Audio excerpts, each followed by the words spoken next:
Bom, dando sequência aqui nos encontros de educação perinatal, hoje nós vamos falar sobre os primeiros cuidados com o bebê após a alta hospitalar, ou seja, quando já estiverem em casa, né? Como cuidar desse bebê. Vamos falar sobre a esterogestação, cuidados físicos com a mãe depois do parto. Então, vamos lá, vamos começar com os cuidados com o bebê após a alta hospitalar. Conforme vocês podem ver aqui no slide comigo, nós temos inclusive uma imagem aí da fraldinha do bebê. O umbigo que ainda não caiu, que ainda não cicatrizou, não caiu, a gente precisa deixar respirar, entre aspas. Então, a gente não pode colocar nada em cima, deixando tapado, fechado. A gente precisa deixar aberto para respirar, mais uma vez, entre aspas, para poder cicatrizar mais rápido e cair mais rápido. O que acontece? Algumas maternidades, elas recomendam, orientam, né, a fazer a limpeza com álcool 70 e algodão ou gaze, bem molhadinho de álcool 70, a cada troca de fraldas. Então, trocou a fralda, vai lá e faz a limpeza do coto com gaze, por exemplo, bem molhadinho de álcool, tá? Mas a Sociedade Brasileira de Pediatria, ela não recomenda mais a utilização de álcool. Por quê, gente? Porque ele também mata as bactérias boas e não reduzem significativamente os riscos de infecção. Então, o seu uso indiscriminado, ele está associado ali a complicações como atraso na queda desse coto umbilical, tá? Uma coisa só para informação mesmo, que está aqui no slide. O que acontece? Lá na Europa se utiliza muito banho tardio. O que é isso? Eles só dão o primeiro banho, né? O primeiro banho desse recém-nascido, depois que o umbigo cai, tá? Porque assim o umbigo seca e cai mais rápido, cicatriza mais rápido, cai mais rápido. Então, os benefícios desse banho tardio realmente são muitos. Não só pela questão dessa queda rápida aí desse coto umbilical, mas esse banho tardio, né, também faz com que o bebê mantenha a produção natural, uma proteção natural da pele, né, o que vai evitar ali alergia.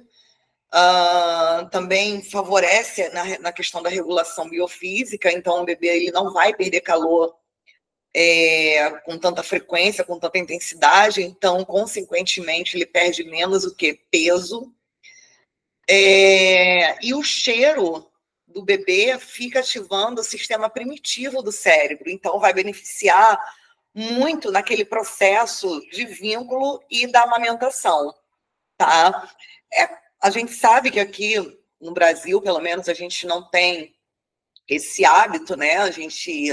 Como a gente já falou, a recomendação da OMS é promover o primeiro banho do bebê, dar o primeiro banho do bebê após 24 horas de vida, para que ele absorva o máximo de vernix caseoso possível, que nós já conversamos sobre isso. E aí eles até dizem, se não puder esperar pelas 24 horas, que eu particularmente não vejo por que não poder, mas se não puder, por algum motivo, esperar essas 24 horas, que pelo menos espere 6, né? Para esse bebê ele poder realmente absorver ali pelo menos um pouquinho do vernix caseoso. E aí algumas pessoas fazem isso, esperam 24 horas, outras 48 horas. Eu, por exemplo, fui uma que esperei, na verdade, até mais de 48 horas para dar o primeiro banho no meu filho. Já comentei com vocês que ele nasceu no sábado à noite, nós tivemos alta na terça de manhã, e eu só fui dar o primeiro banho nele em casa na terça-feira à noite. Então, eu esperei mais, na verdade, do que 48 horas. Né? E até comentei, ele não estava sujo, não estava fedendo, nada do tipo. Mas, realmente, eu acredito que para algumas famílias não seja bacana, não seja viável, né? Eles não se sintam confortáveis em esperar o coto umbilical cair para dar o primeiro banho, Mas, mais uma vez, como já falamos, o ideal é esperar pelo menos 24 horas, tá? Mas aí, voltando. Nessa questão do álcool, como a gente estava falando aqui, também sabemos que, às vezes, a família, por uma questão até de tradição, de cultura mesmo, não, ok, eu sei, a SBP soltou essa recomendação de não usar o álcool e tal, mas, poxa, minha avó usou na minha mãe usou em mim, eu usei na minha outra filha mais velha, eu quero usar no meu bebê. Tudo bem, tá? Eu acho que daí é de cada um mesmo. Então, se escolher, optar por usar o álcool, faça o uso apenas uma vez por dia após o banho. Tá? Então, deu o banho, secou bem ali aquela área, né, do cordão umbilical, passa o álcool 70, se assim for o seu desejo. Então, a gente dá o banho no bebê, lava direitinho ali, né, com água, sabão, líquido e tal, seca bem após o banho, deixa essa área bem sequinha. Vamos lembrar que quanto mais seco ela estiver, mais rápido vai cicatrizar e vai cair, né? A gente não deve deixar úmido, então tem que secar bem, com bastante cuidado. E, se for a sua opção, passar o álcool 70 ali depois do banho, tá? E não deixar tapado com gaze, com faixa, dobrar a fraldinha da forma que a gente está vendo aí na imagem, faz uma dobrinha para baixo que deixa esse coto umbilical respirando. Quais são os sinais de alerta? Pus amarelo, gente, cheiro forte, sangramento, vermelhidão, essa região inchada. A gente precisa procurar assistência imediatamente para não correr o risco ali de infeccionar ou acontecer alguma coisa mais grave, tá? Então, aconteceu qualquer coisa desse tipo, procura assistência imediatamente. Não precisa esfregar, como eu coloquei aí, né? Ou seja, ficar esfregando para fazer a limpeza do cordão umbilical. Por exemplo, na hora que for passar a gaze com álcool, se assim for o seu desejo, pode passar normalmente, também não precisa ter medo de passar, porque nessa região não tem nervos, então não vai machucar o bebê, não vai doer, mas também não precisa esfregar, passa normalmente, tá? Fazendo a limpeza. Bom, e aí nós já começamos a falar do banho, né? Quando for dar banho no bebê, lembre-se de não usar muito sabão, muito sabonete. Sabonete de preferência líquido e neutro, tá? Então, um pouquinho a quantidade desse sabonete, não precisa encher de sabonete. E banho, gente, uma vez por dia apenas. Apenas, tá? É o suficiente. Como é que a gente verifica a temperatura da água que vamos utilizar para dar banho nesse bebê? A gente verifica a temperatura dessa água com o nosso cotovelo. Então, se tiver boa para o nosso cotovelo, se a gente não sentir queimar o nosso cotovelo, tá boa para esse bebê, não vai queimar ele, tá? Ah, mas eu comprei um termômetrozinho para ver. Beleza, não tem problema. Qual a temperatura? Entre 37 graus, 37, 37,5, tá? Mas não custa nada usar o cotovelo também para cercar ali de cuidados, né? Para ter mais do que certeza de que essa água realmente está boa para esse bebê. Se for dar banho na banheira, como a gente pode ver aqui nessa imagem de cima, do lado direito, vocês podem reparar que uma das mãos, né, a mão direita, está sendo utilizada para jogar água no bebê, para dar o banho no bebê, né? E a mão esquerda está fazendo uma espécie de alavanca ali no pescocinho, na cervical desse bebê. Então, a gente sempre precisa, gente, ter o apoio do nosso antebraço ali. A gente não pode deixar o bebê solto, sozinho na banheira. Ah, Tainá, mas eu comprei uma redinha, uma almofadinha, uma rampinha para colocar na banheira do meu bebê na hora do banho. Maravilha. Perfeito. Isso é para facilitar apenas, para manter uma certa elevação ali, também não cansar tanto os nossos braços, né? Manter ele altinho, num nível bom ali da banheira, mas esses itens não são para a gente deixar o bebê lá sozinho e sair do banheiro, ou do quarto, do cômodo, onde estiver dando banho nesse bebê. Então, o que eu sempre oriento para as famílias? Começou a dar banho no bebê, vai dar banho no bebê, melhor dizendo, verifica antes se não tem uma panela no fogo que você vai precisar ir lá apagar para não queimar a comida. Verifica se não tem ninguém para chegar na sua casa que você vai precisar abrir a porta, porque, gente, é nesse segundinho, mas eu vou 1 segundo, é rápido, é nesse segundinho que acontece. Então, a gente não pode largar o bebê sozinho na banheira, no baldinho, em local nenhum, nem por 1 segundo, tá? Como vocês podem ver aí nessa imagem, ainda falando dela, da banheira, a água dela tá indo ali até mais ou menos a cintura do bebê, né?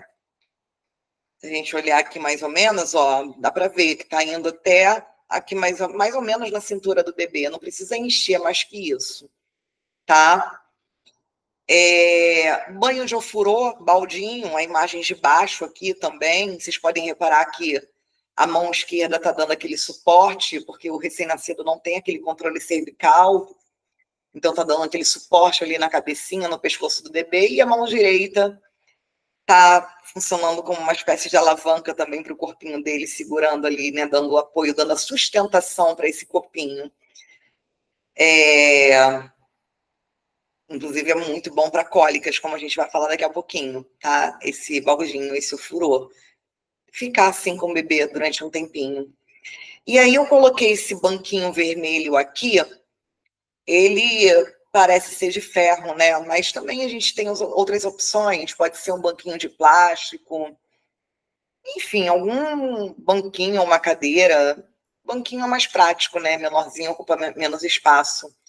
Por que eu coloquei isso aqui, gente? Porque vocês também podem, se quiserem, dar banho no bebê no chuveiro, tá? Não tem problema nenhum. Pode tomar banho de chuveiro desde o início. Mas alguns cuidados devem ser tomados. Como, por exemplo, não ensaboar o bebê todo, para ele não escorregar, né? Manter sempre uma perna ou braço bem seguro ali, travando o bebê para não cair. Como exemplo, a gente pode olhar esse braço aqui dessa moça na foto de baixo do baldinho. Como eu falei, usar esse banquinho, porque, veja bem, eu estou ali sentada no banco, com o meu bebê aqui no meu colo, tomando banho de chuveiro, então tenho o apoio dos meus braços segurando esse bebê, e no caso eu estou sentada, ainda tenho o meu colo, então vai ser muito difícil desse bebê escorregar. E aí eu vou tomar esses outros cuidados, né? Como, por exemplo, não ensaboar o bebê todo de uma vez só, não ensaboar nós dois juntos. O que eu posso fazer também? Usar uma camisa de malha de algodão para fazer um certo atrito e impedir também que ele escorregue, tá? Então, é bem bacana essa ideia desse banquinho, porque já pode deixar lá direto dentro do box do banheiro, não precisa ficar tirando. É um material que pode molhar durante um tempo, né? Um período, não vai causar nenhum dano, assim, nenhum prejuízo, tá? Então é isso. Sobre o banho, era isso que eu queria falar. Vamos lembrar de secar bem o coto umbilical após o banho desse bebê. Gente, o uso de talco não é recomendado, tá? Não existem estudos afirmando ali algum benefício em relação ao uso de álcool. Muito pelo contrário, existem estudos apontando que eles são altamente prejudiciais aos bebês, tá certo? Porque eles acabam inalando aquela substância. Vamos lá, gente. Continuando. Luvas. É necessário? É necessário colocar luvas no bebê? Vamos lá. O que acontece? Não. Não é necessário. Os bebês, eles conhecem o mundo pelo tato. Então, a gente precisa deixar as mãos livres desse bebê para ele explorar o mundo, explorar as coisas, tocar em você enquanto estiver mamando, tá? interagir com o mundo, com o meio externo. Então, a gente não precisa colocar luvas, a não ser que seja, claro, óbvio, um caso de muito frio e que eu fale assim, meu Deus, caramba, que frio que está fazendo hoje, até eu colocaria uma luva em mim. Aí é questão de bom senso, é óbvio que a gente vai colocar luvas nesse bebê, tá? Mas fora isso, não precisa colocar luva nesse bebê. A gente também tem esse instinto, né, de tocar na pontinha do nariz, nas mãos, nos pezinhos do bebê para ver se ele está com frio. E, gente, o que acontece? Isso engana muito. As extremidades dos bebês vão estar sempre frias mesmo, porque isso é normal devido à própria fisiologia de circulação deles. Então, tocar na pontinha do nariz, nas mãos, nos pés, vai estar frio, isso é normal deles. Então, a gente não pode se basear nisso para saber se o bebê está com frio ou não. Tá? Para a gente saber se esse bebê está com frio, a gente vai tocar onde? No peito, né, aqui no tórax, ou na nuca. Tá? Então, pezinho, mãozinha e pontinha do nariz vai enganar a gente. E aí a gente vai acabar colocando luva nesse bebê achando que ele está com frio. Sendo que não, essas extremidades do bebê são sempre mais frias mesmo. Tá certo? Então a gente usa o quê? O peito ou a nuca desse bebê para saber se ele está com frio ou não. Ah, não, Tainá, mas não é nem essa questão que eu queria colocar luva no bebê. Eu quero colocar luva nele por causa das unhas. Porque as unhas de recém-nascido são imensas. Eu sei, são imensas. E cresce para danar. A gente corta hoje, amanhã já está grande de novo. Eu sei como é que é. Mas existem cortadores de unha próprios para bebês, próprio recém-nascido, lixa de unha também. Ah, mas eu tô com medo de usar e machucar ele. Nossa, não, tenho nervoso, eu tenho medo. Então deixa. Deixa sem luva também. Mas e se ele se arranhar? Não tem problema.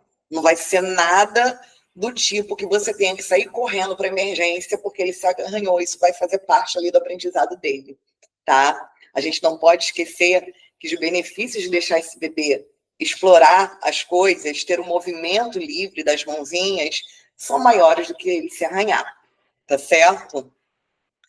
E aproveitando, antes que eu me esqueça, vamos falar sobre as roupas do bebê, como lavar as roupas do bebê. Preciso lavar separado? Comprei até uma bacia ali na loja, comprei um sabonete líquido próprio para isso, para roupas de recém-nascido, comprei uma bacia, comprei tudo, vou lavar as roupas separadas, sozinhas, não sei o que. Gente, não precisa de nada disso. A roupa do bebê, a gente pode lavar na máquina de lavar, junto com a nossa roupa, com o mesmo sabão que você usa, tá? Então, o ideal é fazer o quê? É programar a máquina para aquele enxágue duplo, apenas.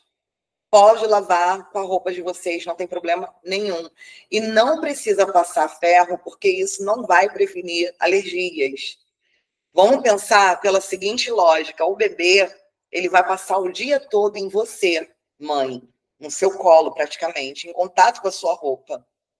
Então, se fosse assim, ele teria alergia. A sua roupa é lavada onde? Na máquina de lavar, com sabão em pó daquela marca que você compra no supermercado. Então, se fosse assim, ele ia ter alergia, tá? Então, o importante mesmo é a gente enxaguar bem, programar a máquina ali para aquele enxágue duplo, assim como a gente faz com as nossas roupas, né? A gente não tem enxágue único, a gente coloca um enxágue duplo, tá? Apenas isso, ok? Não precisa lavar separado, não. Agora vamos falar sobre a troca de fraldas.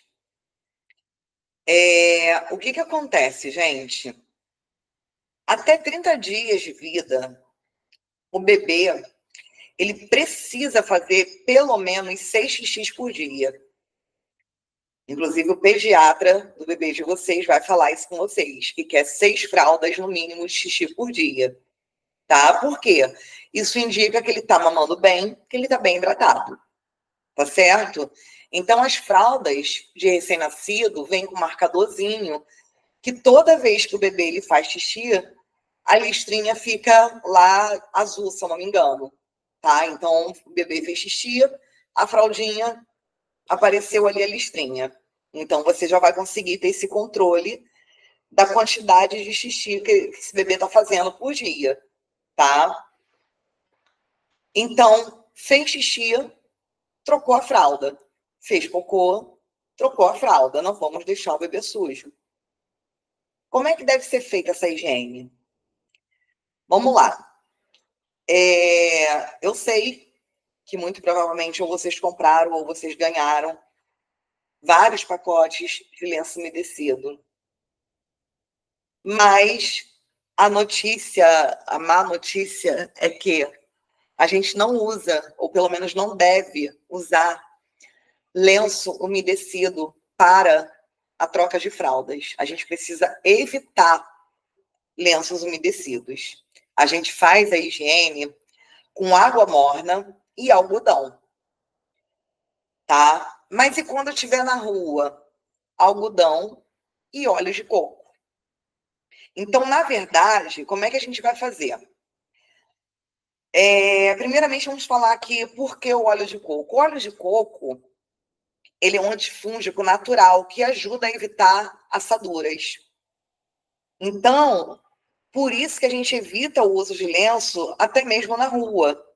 A gente pode comprar o óleo de coco e levar, colocar ali na bolsinha, na malinha do bebê e levar para a rua, usar na rua. Então, quando for trocar a fralda do bebê na rua, usa algodão com óleo de coco, tá?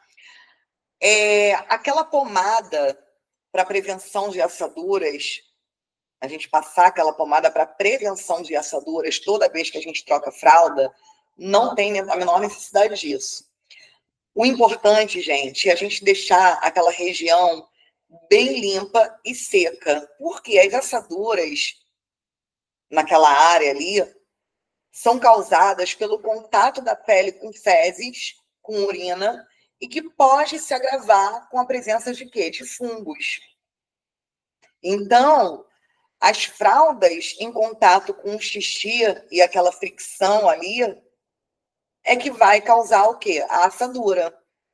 Tá? Então, ao invés da gente ficar ali gastando rios de dinheiro e usando pomadas de barreira, a gente faz a troca frequente das fraldas. Então, fez xixi, fez cocô, troca a fralda, não deixa sujo, para não ficar tendo aquele contato ali, porque é aquilo que vai causar o quê? A assadura.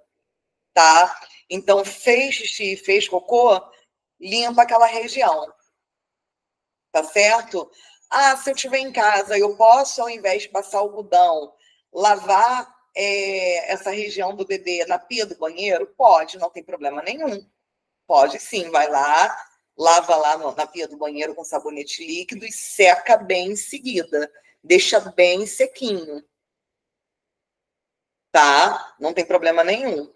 Mas, realmente, a melhor coisa para a gente utilizar, gente, quando a gente estiver na rua, quando a gente estiver até em casa mesmo, trocou a fralda ali, fez a higiene com algodão, com a água, secou bem, passa uma leve camada de óleo de coco, tá? Justamente por ter essa propriedade antifúngica, tá? Aquelas pomadas que possuem nistatina também é antifúngico, né?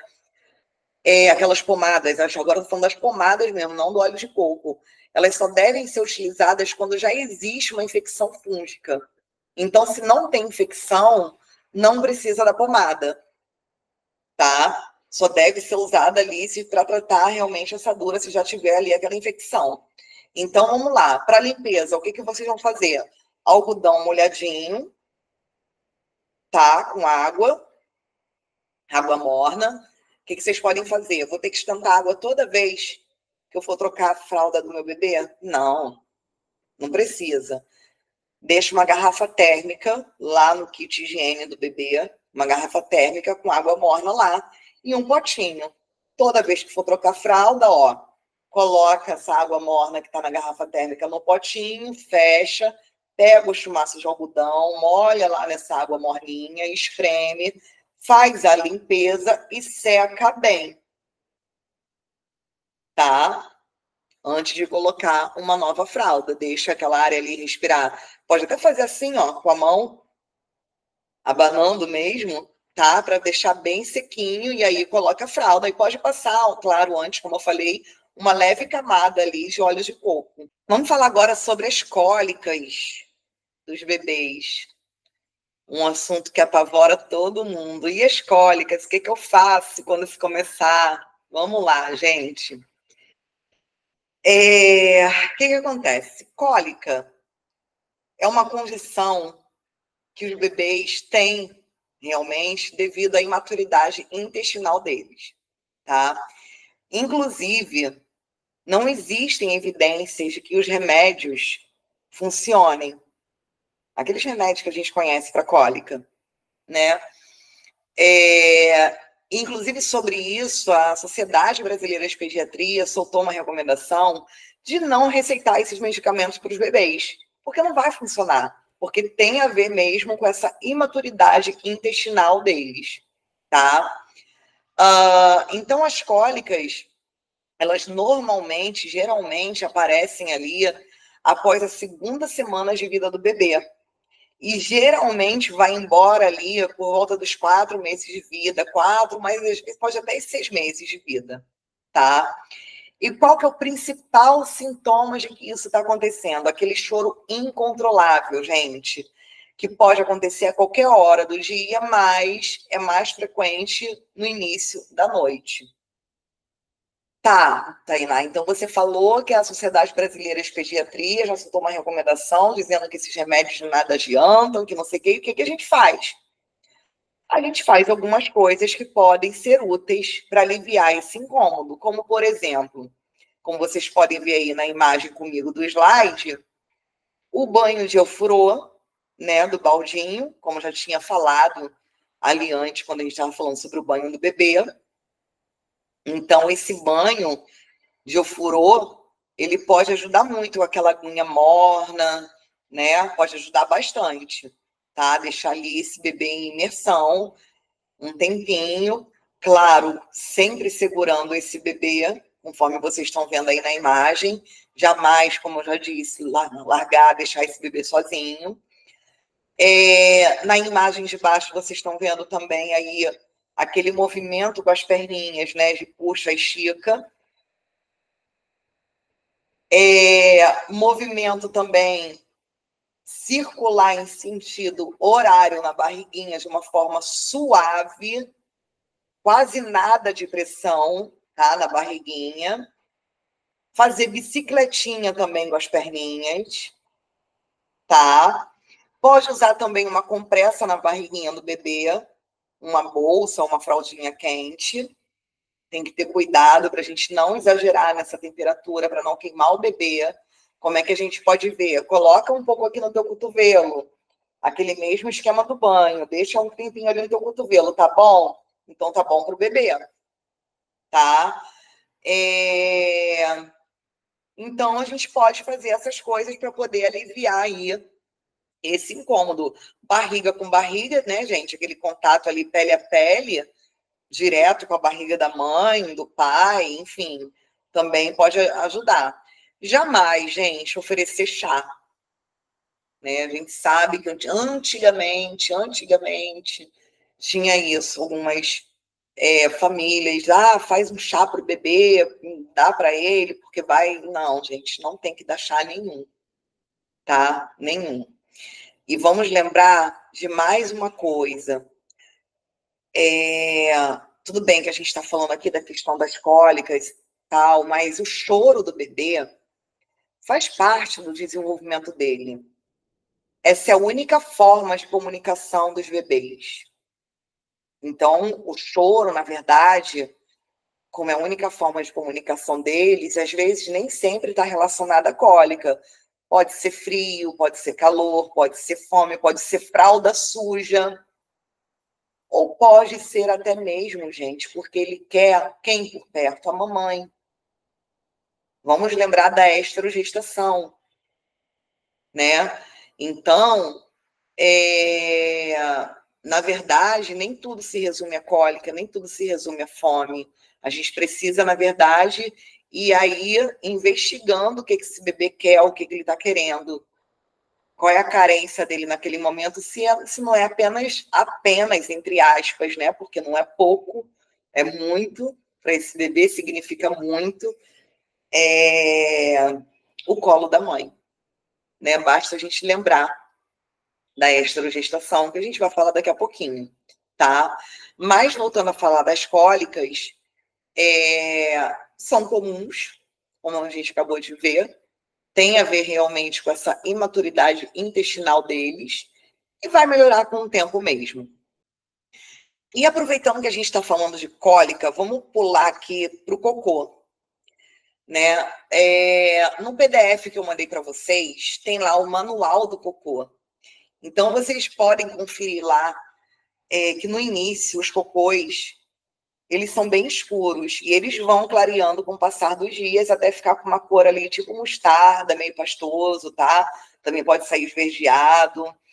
E como nós já falamos, até os 30 dias de vida, o bebê ele precisa fazer xixi 6 vezes por dia, porque isso vai estar indicando que ele está mamando bem, que ele está bem hidratado, tá?